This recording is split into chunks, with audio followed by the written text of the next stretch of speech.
Hola, buenos días, bienvenidas todas, bienvenidos todos. La traducción simultánea de esta presentación del álbum Marauder de Interpol la estará haciendo mi compañera Ileana Rodríguez, que está acá en la cabina, por si gustan acompañarnos con el audífono. A partir de este instante vamos a hacer el resto de la presentación en inglés. Buenos días a todos y muchas gracias por venir a la presentación de Marauder. Good morning, everybody, and thank you for joining us in this Life or Death matter. It might sound like a lot for a press conference for presenting a new album, but think for a second about this.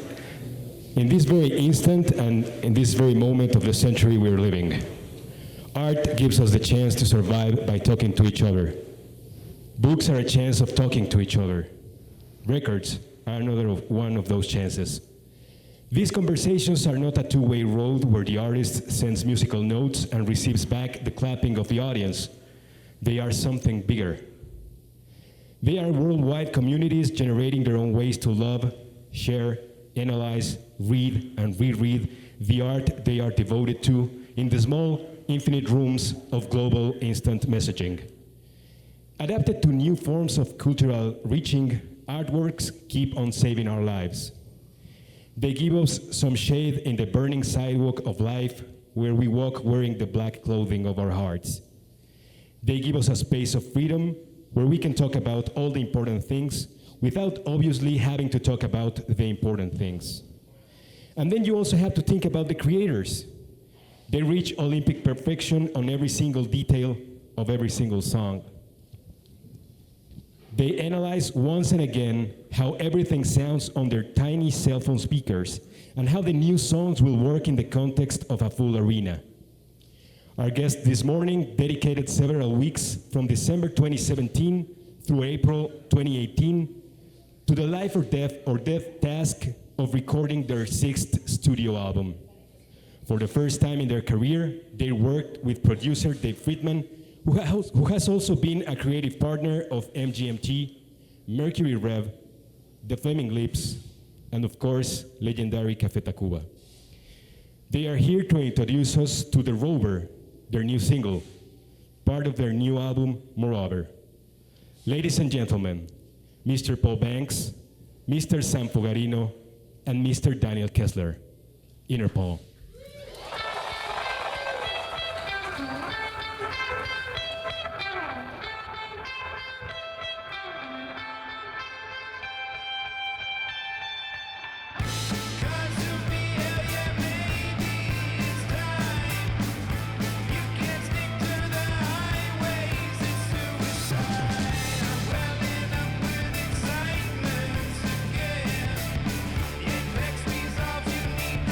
Tell you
mis compañeros fotógrafos que tomen sus lugares para iniciar esta charla. Al final, me comentan que al final vamos a hacer la foto en las escaleras.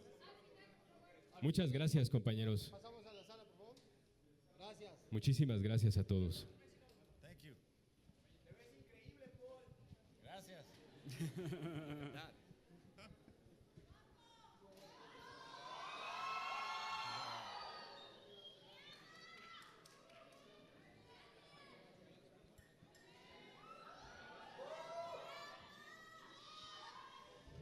Gracias, compañeros. Muchas gracias.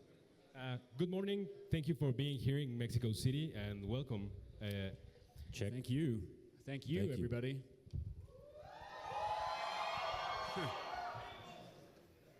Last time the city saw you live was for the 15th anniversary of Turn on the Bright Lights. And now you are introducing us to a new album, Marauder. And how did that experience impact, if at all, the recording of this new album? Well, we had been working on the new material, which became Marauder, for several months. And that's very, insular. We're just in a basement working on songs together. And then all of a sudden, you're asked to go and perform your first album live. So simply put, it just injected that live energy into the process, because then we went back to the basement, after all that excitement. So it just simply that, to go out and, revisit your first record, and it was very well received, those shows, especially here with these people. So it simply brought that excitement into the writing and then later recording process. Paul, journalists have been listening to the record all week. Libertad Ampudia of Milenio newspaper sends the next question. The titles of your albums have always had a story behind them. For example, El Pintor is an anagram of Interpol. I want to know about Marauder. Why did you choose this name? I mean, I think it's a little bit like in the case of Bright Lights, where it comes from a lyric. So Marauder is a kind of like a character that appears in a number of the songs and is actually mentioned in the song Stay in Touch. And it's sort of, I think there's a few characters in this record, but that being one that sort of bubbles up repeatedly. And the fact that, it sounds good. I think it's a snappy title. Yeah, it's sort of, I guess it's sort of taking one element of the record and kind of like putting that at the forefront as an introduction. I think it also combines really nicely with the album artwork. Daniel, Stephanie Carmona of Sopitas.com asks, we all know Mexico is your second home. What inspires you the most about this place, and why did you choose to launch your new album here?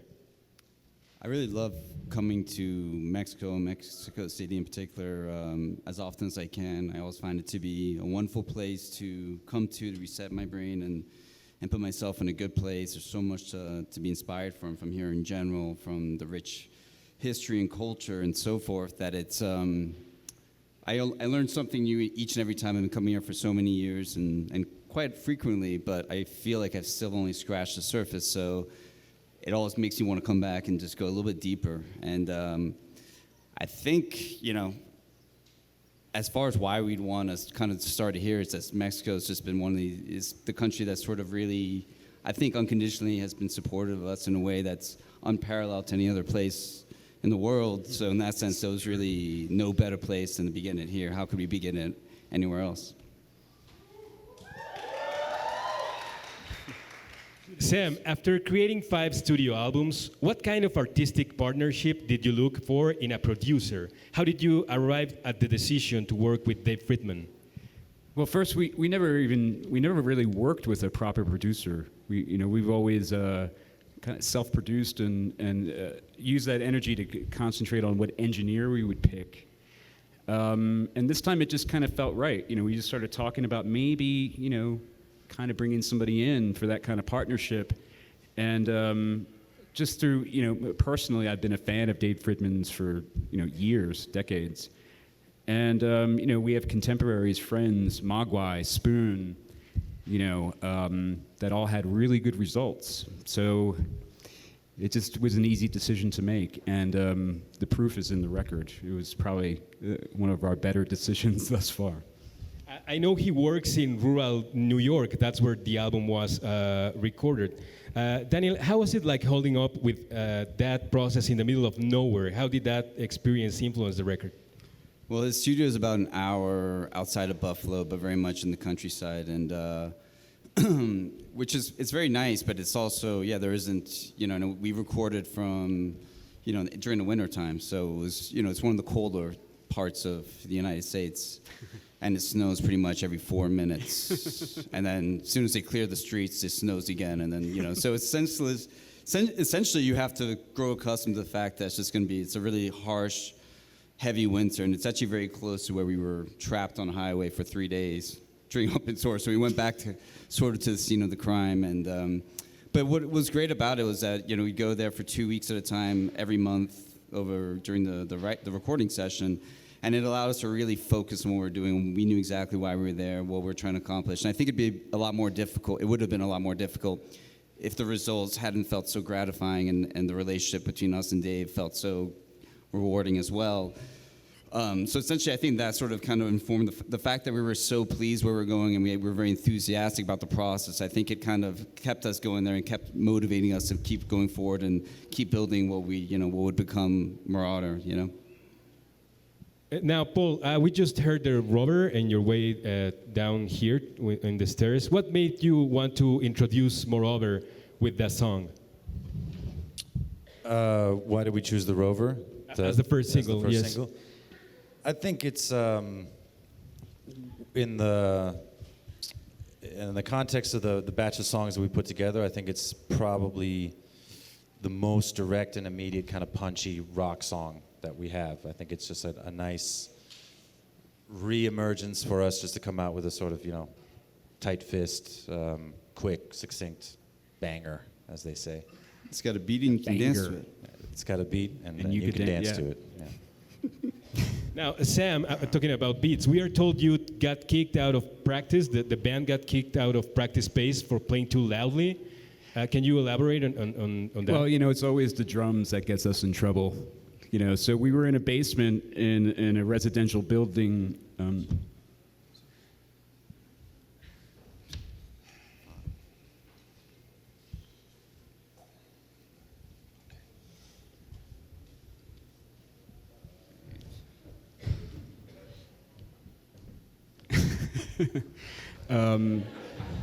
Do we want to talk about drums being too loud again?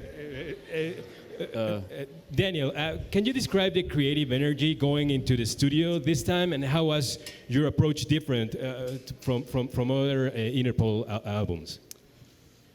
Well, as Sam mentioned earlier, I think doing the Bright Lights tour was something new for us. So in that sense, it sort of kind of changed the process. Normally we don't tour in between. We put out a record, then we tour for 18 months, and then we disappear, we write, we come back together, we have a new record, and we repeat. This time we started the writing process, we got pretty far, then we put a bookmark basically in the writing process for Marauder and went to do these anniversary shows. And at that point, the songs had been probably somewhere 80, 90% complete, but we just left them alone for a couple of months, and then we came back, we picked them up, we picked up where we left off, and I think we felt just as enthusiastic as before the tour, and it just kind of changed us. I think we had a little bit, so I think the Bright Lights tour gave us a little bit of energy, kind of, just sort of, it was a new energy to tap into, basically go touring between our records, like in the middle of writing a new record. And then I think the fact that we felt cohesively very, very enthusiastic about what we were doing, kind of as we were building this new record, as we were building Marauder, each time we completed a new song, I think we felt more like we're going in the right place. It just felt like a new thing. The whole thing felt, so the combination of doing the Bright Lights tour while writing Marauder, and then just something about this record felt, the songwriting of this record, the songs themselves, just felt like we were kind of getting to a new place, and the joint enthusiasm that I think we had together for the songs that would become Marauder, I think was something about it just felt a little bit different. Now, Paul, can you elaborate on the lyrics throughout the album? Are there any concepts or themes? How did you work on the lyrics this time around? I spent a lot of time on the lyrics to this record. I really enjoyed writing the lyrics for this record, and I think. I'm sorry. Was the question as far as what my process was? More about like your process of going maybe to a specific space for writing the lyrics. I wrote a lot on a beach. That's like a happy place for me and a very open, creative place. I also, it's really, for the most part, I will react to the music, and that always, some songs, they just come very quickly. I think The Rover, for instance, was probably the first day that Daniel and I were working on that song. The first track on the record, same way. I think the lyric and the melody came instantly, and then that gives me like that song is If You Really Love Nothing, and that then gives me kind of a starting point, and that wherever that thought comes from, which I think is sometimes kind of like an automatic writing, subconscious thing, I just sort of expand from there. And I don't know. I don't know if that answers your question, but I definitely invested a lot of time and found a lot of enjoyment working on this one. Was that process connected to the picking up the album artwork, the photograph on the cover? In a way, I think that's what when we found that particular image by Winogrand, that I think it really kind of spoke to some of the themes. I think it spoke to the idea of the Marauder, which is sort of an isolated figure, and I think it really resonated with that particular song, Stay in Touch, that idea of this sort of vulnerable figure at a table, sort of, and I think also there's maybe some themes involving accountability and looking at yourself, maybe not from such a totally abstract point of view lyrically, as I've often done, but a little bit more direct and a little bit more autobiographical. So I don't know where I took your question, how it got to this answer, but I hope that it makes does total answer it. sense. Now, Daniel Jorge Santamarina of Excelsior newspaper asks, this is your 6th album. Do you see Marauder as a back to your roots record? No, not at all. I don't think we ever look at trying to do something that we've done previously. I think it's every record, and Marauder included, it's supposed to be the next chapter forward. And Marauder really is very much so. It's a representative of the band since El Pintor, really, since we toured El Pintor for a good amount of time. We started writing songs for Marauder probably around some 2016, 2017, and so. I don't think so. I think it felt more like just like this, we got together in the room, and then there was this energy in the room, and it felt like more like we're moving forward rather than trying to return. I don't think we ever look at trying to. It feels like a waste of energy trying to do something you've done previously. We're still the same people making this music, so of course it's going to be semblances, and you're going to recognize our approaches and so forth. But I do think Marauder's representative of the band now, moving forward, and it's the latest sort of version that we can offer of that, the latest example, and I think we feel pretty enthusiastic about it. Indeed. The next question is for Sam and comes from Andrea Jurado of Indie Rocks magazine. While making Marauder, were you thinking about playing it live? Did the recording process translate easily to the live performance? Well, we definitely weren't thinking of playing live, but the songs were written live. And we recorded live, so I imagine it's going to translate pretty well. I think there's something inherent in the structure of the songs. I think there was, while we didn't really kind of categorically say we're not going to do this or that, there was we paid respect to the vibrance of the song. So it was kind of just in the music itself that really dictated, keep it live, keep it in that arena, rock and roll, kind of visceral. And I think, going straight to tape. Yeah, indeed. The process, working with Dave Freedman, recording, it being almost handcuffing yourself in a way to just not rely on digital technology to make it easy.